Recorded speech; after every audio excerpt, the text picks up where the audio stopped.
I can tell you the exact moment my life split cleanly into before and after. And no, it wasn't the moment the CEO's son, Brandon, laughed in my face. It wasn't even the moment he mocked the one thing in my life I was quietly proud of. It was the moment after I smiled. Because that smile meant I had finally made a decision. My name is Holly. I'm 38. I drive a 12-year-old Toyota with a misfiring cylinder and a bumper held together by optimism. I've worked at Meridian Systems for 13 years, long enough to know where every contract, every skeleton, and every inflated invoice is buried. Formally, my title is Senior Compliance Auditor. Informally, I'm the corporate janitor. I fix the messes made by men who treat the company like a playground, and the employees like props. That night, the night this all began, I was standing in the corner of the company's annual Innovation Gala, pretending my cheap cranberry soda was champagne. Everyone else was dripping in designer suits and dresses that cost more than my rent. I wore a simple black dress and my coat. God, the coat. Dark green wool, slightly frayed at the cuffs, one button missing. Thrifted for 18 euros 4 years ago. Warm. Practical. Mine. I had it draped over my arm because the coat check was full. That coat would become a symbol before the month was over. But that night, it was just something for them to sneer at. Enter Brandon. He swaggered over, oozing the confidence of a man who had never worked for anything in his life. Tall, handsome in an over-groomed sort of way, hair too slick, watch too shiny, smile too cruel. The heir to the company, but allergic to responsibility. He tapped my coat with 2 fingers like it might contaminate him. Saving up to finally buy some better clothes, Holly? He laughed loudly. Or is this one of those vintage charity shop chic things? Can never tell with people like you. People like you. Invisible, unimportant, replaceable. The room chuckled, because laughter is easier than morality. I kept my voice flat. It's durable. He snorted. Sure, looks like it survived World War II. Planning on upgrading anytime soon? Behind him, 2 board members' wives smirked. A few junior analysts pretended not to stare. Someone whispered awkward under their breath. Brandon leaned in, smirking. So, seriously, what are you saving for? A new coat? A new car? Maybe a haircut that doesn't look like you do it yourself in the bathroom mirror? He expected me to shrink, to apologize, to play the part I'd played for years, the quiet, diligent worker who never pushed back. But he didn't know something. He didn't know what I'd been building. He didn't know what I owned. He didn't know who, exactly, he was laughing at. I looked him dead in the eye. No, Brandon, I said clearly. I'm saving to take over this company. Silence. A delicious, perfect silence. Then he burst out laughing. Loud, theatrical, wiping tears from his eyes. You? He wheezed. You're saving to take over Meridian? Oh, that's rich. Someone record this. Holly's become a comedian. People laughed with him. People always laugh with power. I didn't. I didn't even twitch. Because I wasn't joking. And because I already had step 1 secured. I walked away from him, slipping on my coat, buttoning it all the way up to my chin. It felt like armor. I left the gala early, slipping out before the CFO stumbled onto the stage for another forced joke about leaner budgets and fatter profits. Outside, the December wind stung my cheeks. I didn't mind. It woke me up. It reminded me of who I was and what I had survived. I sat in my old Toyota, engine coughing like an elderly smoker, and pulled out the folder I kept hidden under the passenger seat. 5 years of off-record audits. 3 years of quietly accumulating non-voting B-class shares every time the stock dipped. 12 years of knowing exactly how this company actually operated, and exactly how to break it open. Brandon thought I was saving for clothes. He had no idea the size of the storm already forming above him. He had no idea that I wasn't just an auditor. He had no idea that I was done being invisible. 1 month from that night, I would sit at the head of the boardroom table. And Brandon? He would stare at me like the ground had vanished beneath his feet. But none of that mattered yet. Tonight was simple. Tonight was the beginning. I turned the key, engine sputtering to life. Game on. I whispered into the darkness. The coat's collar brushed my cheek like a nod of approval, and the first domino began to fall. People like Brandon thought power lived in corner offices, expensive suits, and the smug confidence of inherited authority. That wasn't true. Not in Meridian systems, not anywhere. Power lived in the shadows. In the spreadsheets, no one double-checked. In the signatures, executives didn't remember signing. In the small, unglamorous details that built the company's foundation brick by brick. And for 13 years, that foundation had been mine to sweep. The Monday after the gala, I arrived at the office early, 6:42 a.m., before the lights were even on. The cleaning crew was still making their rounds. I nodded to Elena, the janitor who worked the early shift. She gave me a tired smile. "You're in before the coffee again," she said. "Bad habit," I answered. "Or a good one," she murmured. "Some people see you, even when the rest of the world calls you invisible." My cubicle sat deep in the compliance department's back corner, affectionately called the bunker. No windows, 2 flickering ceiling lights, a row of aging gray file cabinets that creaked open like arthritic knees. This wasn't where power usually lived, but it was where I had found it. I booted up my terminal and unlocked the encrypted folder buried beneath layers of innocuous files labeled Archive Annual Tax 2009. Inside were the tools of quiet rebellion. 12 years of discrepancies, internal memos executives assumed no one would ever read, legal agreements forgotten by everyone except me. Now that the decision was made, now that the first domino had tipped, I needed allies. Not many, just one to start. And I knew exactly who. Linda Cho, senior board member, former CFO, widely considered the only adult in a room full of posturing children. She had always been polite to me. Too polite, in fact, for someone who supposedly didn't know my name. But I knew hers. I also knew she distrusted Brandon. He treated her like a relic. And I knew she read every line of every financial packet before board meetings. She didn't tolerate sloppiness, which meant she was secretly drowning these days, because Meridian's books were no longer sloppy. They were fraudulent. Before approaching her, though, I needed proof that could crack the shell. I opened a folder labeled Debt Rotation, Phase 3. Numbers glowed on the screen. They told the story of a company spiraling quietly toward collapse, not from market conditions, but from arrogance. Meridian had taken out 3 short-term high-interest credit lines to cover strategic expansion. In reality, those expansions didn't exist. The money had been funneled into shell subcontractor payments that circled neatly back into accounts tied to Brandon and 2 of his closest executives.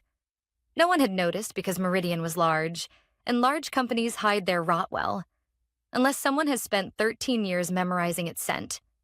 I printed a 3-page summary. Nothing explosive yet, just enough to raise the right eyebrows, and slipped it into a manila folder.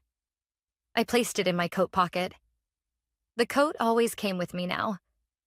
It felt symbolic, like each thread was woven from the choices that had brought me here. At 9:03 a.m., I headed upstairs to the 12th floor, the executive wing. The carpet was thicker there, the air colder, the lights warmer. A different world. Linda's assistant nearly jumped when she saw me. "Oh, Holly, hi. Do you have an appointment?" "No," I said gently, "but I think she'll want to see me." She hesitated, then knocked on the glass office door. "Ms. Cho? Holly from compliance is asking to speak with you." There was a pause. Then, unexpectedly, "Send her in." Linda stood from her desk, crisp suit immaculate, glasses perched at the edge of her nose. She was in her late 50s, elegant, deliberate, observant in a way that made you feel she saw 10 things you didn't know you were showing. "Holly," she greeted me. "To what do I owe the surprise?" I handed her the folder. She opened it, read silently, Read again. Her eyes lifted. A flicker of something sharp passed through them. "Does Brandon know you have this?" she asked. "No." "Does the CEO?" "No." "And do you," she continued slowly, "have the rest of the documentation that connects these transactions to the shell companies promising cloud integration partnerships?" I didn't answer. I didn't need to. She closed the folder. Her voice was low, steady, and far more serious than I had expected. "Holly, this is dangerous." "I know. You could lose your job." "I'm aware." "You could ruin the company." "No," I said softly. "I can save it." She studied me for a long moment. Really studied me. Then she said something I will never forget. "People underestimate you, don't they?" "All the time." "Good," she said. "Underestimation is a kind of armor." She handed the folder back. Then she leaned closer. "Bring me everything," she said. "Every file. Every inconsistency, every signature. If we move on this, it must be airtight." "Why?" I asked quietly. "Why help?" Linda exhaled, gaze drifting briefly to the framed photograph on her bookshelf. Her staff from the acquisition team, smiling years before Brandon arrived to dismantle their work. "Because I've watched this company rot from the inside," she said. "And because someone finally has the courage to pick up a scalpel instead of a broom." My heart thudded in my chest. One ally secured, one board member ready to listen. The second domino fell. And upstairs, behind a closed office door, the CEO's son had no idea the ground beneath him had just shifted. If the humiliation at the gala was the spark, and approaching Linda was the first controlled burn, then what happened next was the moment the flames stopped being mine to manage. It happened on a Wednesday, at exactly 11:18 a.m., when two shadows appeared at the edge of my cubicle. I looked up. Stephen Hart, head of corporate legal, stood in front of me with the expression of a man who already believed he had won. Behind him was Maya, the youngest compliance officer, bright, earnest, and still naive enough to believe Meridian's executives cared about law and ethics. "Holly," Stephen said, silk smooth. "We need a word." I closed my laptop slowly, as if it were fragile. "Of course. What's going on?" He lifted a printout, rows of timestamps in crisp black ink. "We've noticed unusual access patterns coming from your terminal. Restricted archives. Files that haven't been touched in years. Care to explain?" My pulse didn't spike. It steadied, became quieter, like a predator waiting. "I've been preparing an internal audit for Q1, I said evenly. "Historical data is relevant." "Interesting," he replied, lifting an eyebrow. "Because the CEO says he didn't request such a report. He requested a risk assessment. That requires context." Maya shifted uncomfortably. She wasn't used to this tone from Stephen. Quiet accusation wrapped in practiced cordiality. "We'll need your laptop," Stephen said. There it was, the real move. "For what purpose?" I asked. "A forensic scan," he replied. "Routine." It was not routine. It was the corporate equivalent of an invasive medical exam. If they found my encrypted files, if they even suspected I had built a private archive, my plan would crumble. But they wouldn't find them. The documents were no longer on the laptop. I had moved everything days earlier to an external drive stitched into the lining of my coat. Ironically, the very coat they mocked was now the safest vault I owned. Still, I didn't let that comfort show. "Here," I said, unplugging the laptop and handing it over. Stephen held it with the satisfaction of someone who believed he had just cornered a vulnerable opponent. "Until this is resolved," he added. "Your access to the internal network is suspended." I nodded politely. "Understood." He lingered a moment longer, tilting his head. "If you're hiding something," he said softly, "don't." He left with Maya trailing behind him, her expression apologetic. When they were gone, I leaned back in my chair and exhaled slowly. Not fear. Calculation. At 1:05 p.m., while I sat reorganizing paper files just to keep my hands busy, my personal phone vibrated inside my coat pocket. From unknown subject. He's panicking. I didn't need a signature. Linda never signed messages she didn't want traced. The email continued. He thinks someone is leaking internal financials. He's blaming Brandon. Auditors are coming tomorrow. Do you have enough? Enough?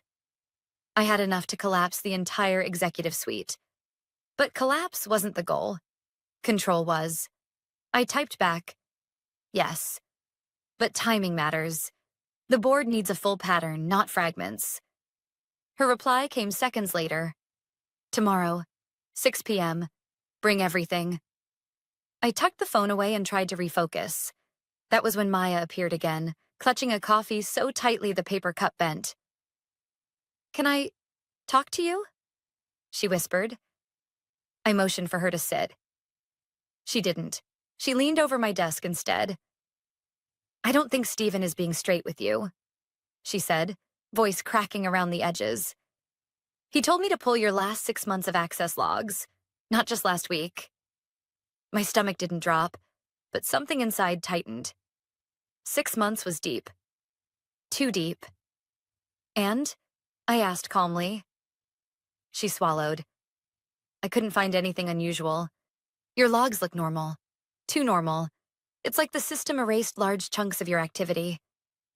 I stared at her. I didn't erase anything, I said. I know, she whispered. That's why I'm telling you. Someone else did. A cold realization slid over me. It wasn't Linda. She would never touch anything digital. It wasn't Maya. She was terrified of breaking protocol, which meant someone with high-level access, someone I hadn't approached, someone who was watching me far more closely than I realized, had decided to protect me, or to manipulate me. Thank you, I said softly. She nodded, then hurried away. For the first time since the gala, the ground beneath me shifted, not from fear, but from uncertainty. My plan depended on quiet precision, hidden movements, controlled timing. But if someone else had stepped into the game, someone powerful enough to erase network logs, it meant the boardroom wasn't the only battleground anymore. Someone else was preparing for war, and they wanted me to stay in the fight. By Thursday afternoon, Meridian Systems felt less like an office and more like a pressure cooker ready to split at the seams. People walked faster, whispered quieter, stared longer at closed doors. Bad news has a way of soaking into the carpet before it ever reaches the emails. And today, the air was saturated. I spent most of the day pretending to work while waiting for 6 p.m. to arrive. My meeting with Linda, the moment everything would turn from preparation into execution. But with my laptop confiscated and my access suspended, all I could do was sort old files and act as though nothing inside me was vibrating like a live wire. At 4:10 p.m., the vibration intensified. Brandon appeared on the finance floor. He never came down here. The closest he usually got was the executive elevator above us, as if the air on our level was too humble to be breathed. But today he marched into the department, face flushed, tie crooked, phone in his hand like a weapon he didn't know how to use. "Where's Holly?" he barked. Every head turned toward me. I didn't stand. I didn't even look surprised. I just folded my hands on my desk. "Right here." He stormed over, leaning both hands on the edge of my cubicle as if trying to corner me inside it. "Did you talk to the board?" he demanded. "Did you tell them something? Because they're asking questions they shouldn't be asking." "No," I said. "Not yet, anyway." His eyes narrowed. "Don't play dumb. Someone's been feeding them information about procurement accounts and offshore transfers. And it started right after your little performance at the gala." Performance. That was one word for it. "I don't know what you're talking about," I said calmly. "Yes, you do," he snapped. "And I swear to God, Holly, if I find out you've been snooping..." "I'm a compliance auditor, Brandon." I cut in. "Snooping is literally my job." For a moment, he froze. Then something unfamiliar appeared on his face. Not anger, fear. It flashed for less than a second, but I saw it. He'd made mistakes. He knew it. And he was finally realizing that a person like me, the nobody, could connect dots he didn't even remember drawing. He lowered his voice. Look, just stop, okay? Drop whatever you're doing. You don't know the whole picture. You don't understand what's happening behind the scenes. Then explain it to me, I said. His jaw twitched. I don't owe you anything. No, I said. You owe the company everything. That struck him harder than the gala line. He straightened up, exhaled sharply, and stepped back. You're making a mistake, he said. Walk away. He left the floor without waiting for my response. I sat quietly as the whispers began. Colleagues darted glances at me, unsure whether to be impressed or terrified.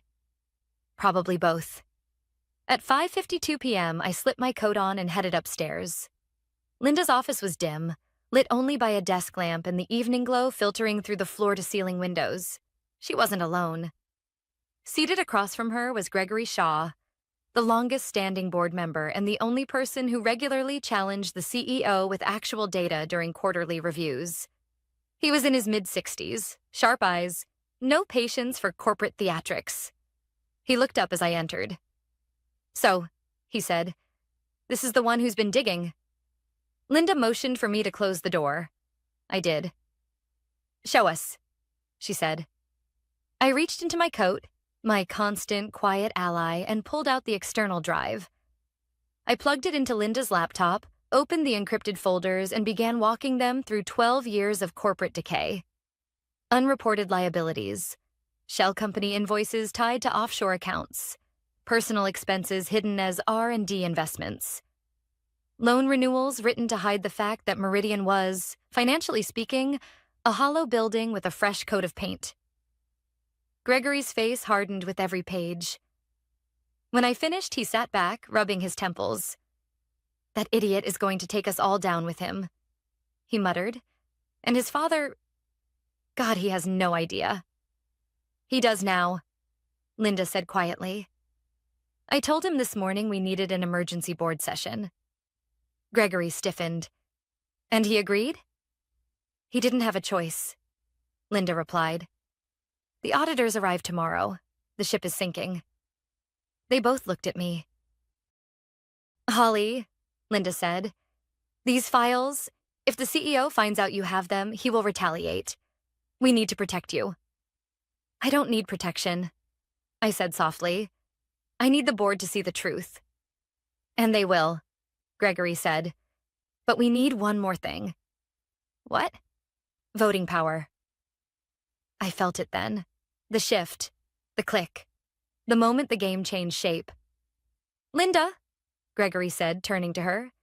Do we have enough to call for removal proceedings?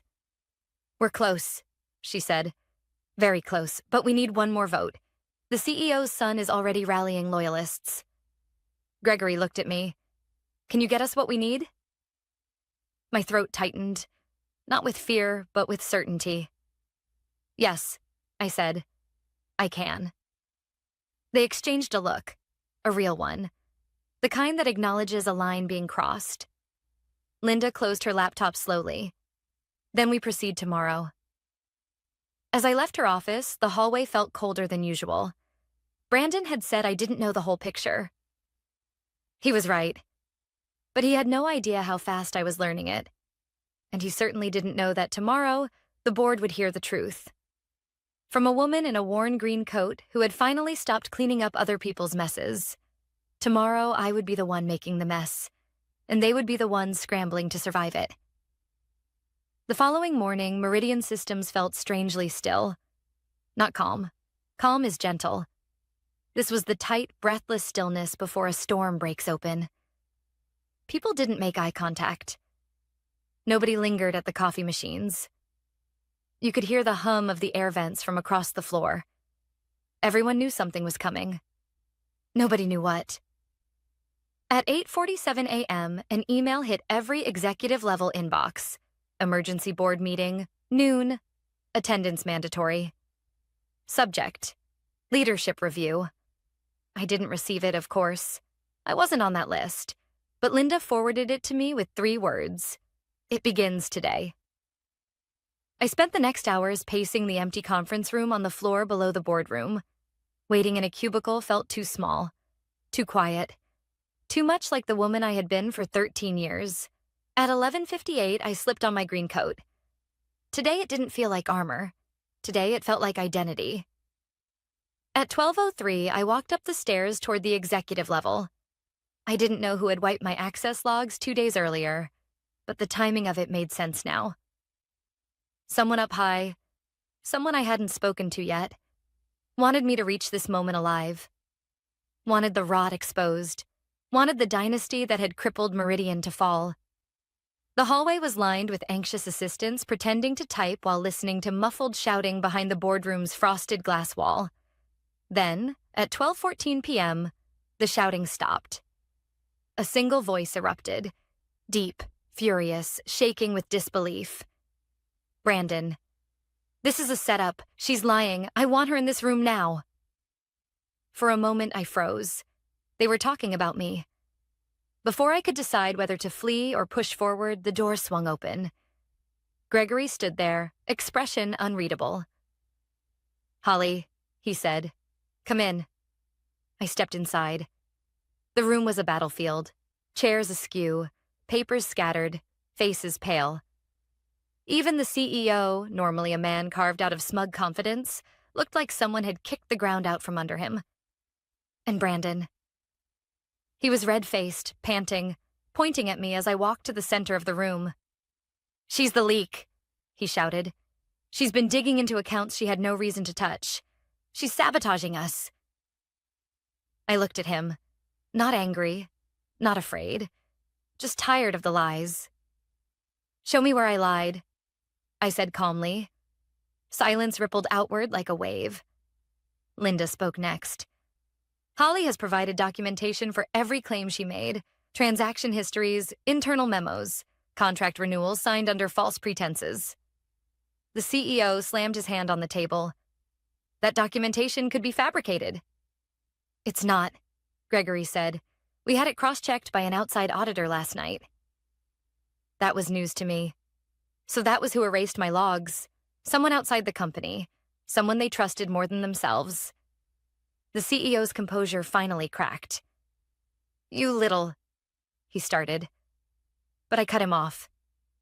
"For 13 years," I said softly, "I cleaned up your mistakes. I covered the holes you drilled into the foundation of this company. I stayed quiet. I stayed loyal. And you never noticed me. Not until I noticed the truth." I pulled the folder from my coat and set it on the table. "These are the accounts tied to your offshore subsidiaries. These are the R&D invoices used to finance your son's personal projects. These are the internal audits you suppressed. And these," I tapped the stack, "are the loan obligations due next quarter that you have no way to pay." The CEO looked like he had forgotten how to breathe. Brandon leaned forward, voice trembling. "You don't understand the business, Holly. You don't understand what you're doing." "I understand perfectly," I said. "This company is dying, not because of the market, because of you." Gregory cleared his throat. "We've taken a preliminary vote. We need one more signer to finalize removal proceedings." The CEO straightened, desperate. "You can't do this. My father built this company. I am Meridian. You need me." "No," Linda said quietly. "We need honesty." Her voice carried more weight than shouting ever could. The final board member raised her hand. A signature was added. It was done. The CEO sank into his chair, looking smaller than I'd ever seen him. Security was called. He didn't fight. Brandon did, at least verbally. But it didn't matter. As they escorted them out, Brandon turned back to glare at me. "This isn't over," he spat. I didn't answer. Sometimes silence is the sharpest blade.